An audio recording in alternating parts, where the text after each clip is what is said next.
Hello, everybody. This is Matt Minich from Cincy Jungle. Well, Joe Burrow told Ian Rappaport that the Bengals asked him for his 10 favorite plays from LSU, and that they're going to look at those plays and see what they can do about incorporating them into the Bengals offense in 2020. This is great news. All right, we've been talking about this for a while, how the Bengals need to make sure that they are setting up Burrow for success, that they're catering the offense to what he does well.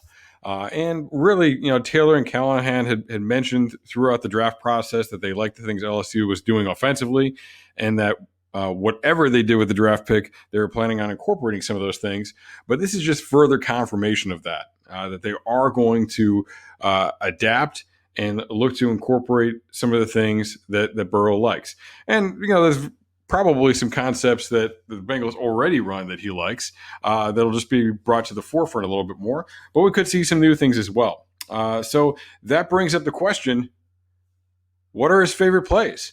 Now, I don't know what Joe Burrow's favorite plays are, but after watching a lot of Joe Burrow and a lot of LSU football throughout the year, I've got some ideas of some things that I like. So this is going to be a two-part episode.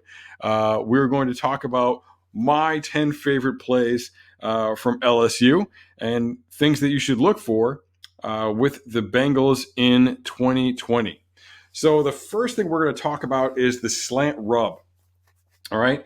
So basically what's going to happen here is the number 3 receiver, all right, is looking to get the number 2 receiver open. Now, whenever we count receivers, we're counting from the outside in. All right. So number 1's the widest guy, number 2, and then number 3. This is a trips formation. All right. This is trips with a tight end on the back side. So the number 3 receiver is going to, in this case, rub the hook defender, looking to create an opening for number 2 on the slant. So it's the rub slant. All right. So as we see here, number 3 releases, and he's just getting in the way of that linebacker, not letting that linebacker extend underneath this slant route. Now, that's a pretty quick tackle because the safety comes down.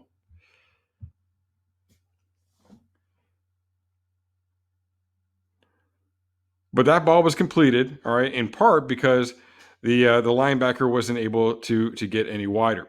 So the safety is going to be accounting for and be looking at that receiver at least a little bit, all right, and then he's blocking off the linebacker, creating a hole, creating an opening, allowing them to complete a pass and get the chains moving a little bit. Okay, so we'll take another look. Again, this is the same concept. Now it's a loose trips look, all right, not a tight end on the backside. The tight end is actually the number 3 receiver, all right. So they do a lot of different stuff formationally, but it's basically 11 personnel. There's usually a running back and a tight end on the field, all right. So here we have a bigger body, which is going to come in handy for what they're doing here. We have a bigger body at the number 3 receiver, all right. But again, number 1, number 2, number 3. Number 2's got the slant. Number 3 is protecting the slant from the hook defender. Okay, but in this case, it's a little bit different. Okay, because there's still a safety, all right, defensive back well off of him, but now the hook defender is actually a stand-up linebacker. Right? He's a stand-up edge down at the bottom here, or excuse me, on the top here. So he's going to drop off. So the tight end does a good job here. He just kind of slows down his route. He doesn't reach out and block him, actually, but he slows down just enough to prevent him from getting any wider, from getting underneath that slant route. Right? He knows he can't actually block him until the ball is completed.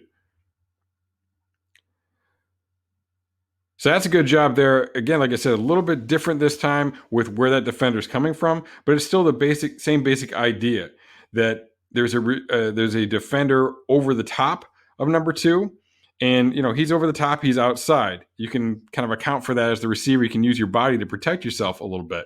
Right? But a defender coming from inside out, that's going to be, a threat when you're running the slant route. So the idea here is to get that rub and prevent that inside out defender from making a play on it.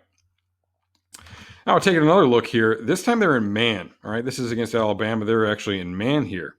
So In man, it's a little bit different.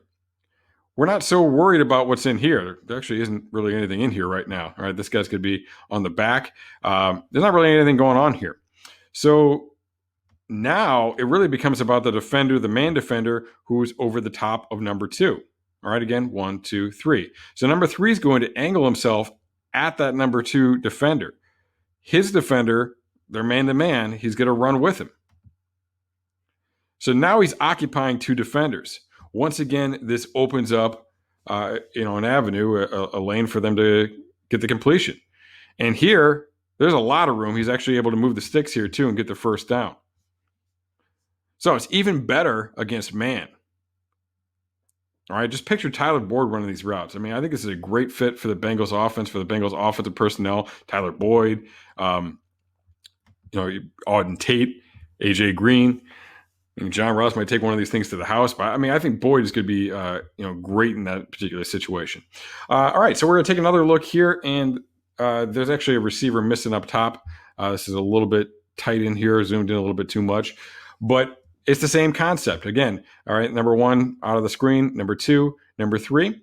All right, and it's in the goal line, and it's man. This is even better in the goal line. The Bengals struggled with red zone offense last year, so this could be a great concept to incorporate. They've got a lot of big-bodied receivers that can do very well at some of these things.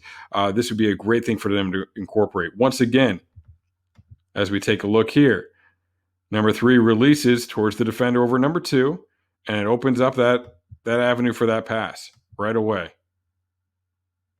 Just a little bit, right? There's still here. There is an inside-out defender coming, but that guy's got to be, he's in the box. Can't quite get there, and Burrow is really great at making those tight window throws. All right, so the slant rub, I think, is a great concept and something the Bengals should definitely look to incorporate in 2020 and have Burrow bring with him from LSU. Now, speaking of the goal line, LSU ran a great goal line play that I really liked out of bunch. It's a play action pass out of bunch, all right? And what they're going to do is they're going to take that number 1 receiver in the bunch, number 1 of the bunch, they're going to sneak him inside, and then they're going to let him break back out towards the pylon, all right? He's going to sneak inside and then break back out towards the pylon. So if they're in any type of man coverage or anything here, that's going to kind of let that sift out a little bit and let him get through in there. And then it gives him a ton of space. All right. And really, it gives Burrow a ton of space. All right. Look at all that room to just loft the ball up there and let him run on underneath that. Okay. So the play action draws everybody in. He's coming in. He looks like he's blocking. And then he sneaks out there towards the corner, again, running straight towards the pylon. We'll take another look at the exact same play. All right. Comes in. Runs out. There's nobody there. They don't have any idea, and they would have seen that on film too, because this was after that game. So another really interesting concept that we see from LSU, and something that I think would fit really well for the Bengals and be a great little goal line play for them to add into their repertoire. All right, the next play that we're going to talk about is the switch. So if you watch the receivers up at the top of the screen, actually first let's look at the defense. All right, so that widest receiver is actually the running back, and then we have a receiver here in the number 2 position.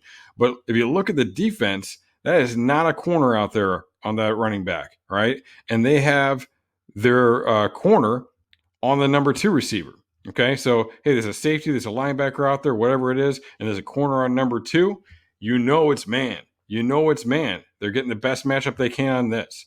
So awesome situation for this play call. We've got a switch, all right, which means these two are both heading vertical, but they're going to switch right here at the line of scrimmage. And that's going to cause some confusion and some problems for the defense. So we see as the running back comes in, okay, he's going to go first. He goes first. We get a little bit of dancing on the release by the receiver. He comes first, and now as this corner tries to stay with the receiver, he's blocked. All right, so that creates a pick there. He's blocked, and that gives the receiver a step, and now he's open. And Burrow does a great job here because there is a safety over the top. He puts it right in the pocket there, right in between the two. All right, so that's an awesome job there on the switch. Now we're going to see the same thing again here at the top of the screen. Once again, this is their number one corner right here lined up in the slot on the receiver. All right, and not a receiver outside at number one, and not a corner. You know it's man. All right, that's why you put a tight end out there, you put a running back out there, and you see who follows. It gives away. It's an indicator of what type of coverage they're in.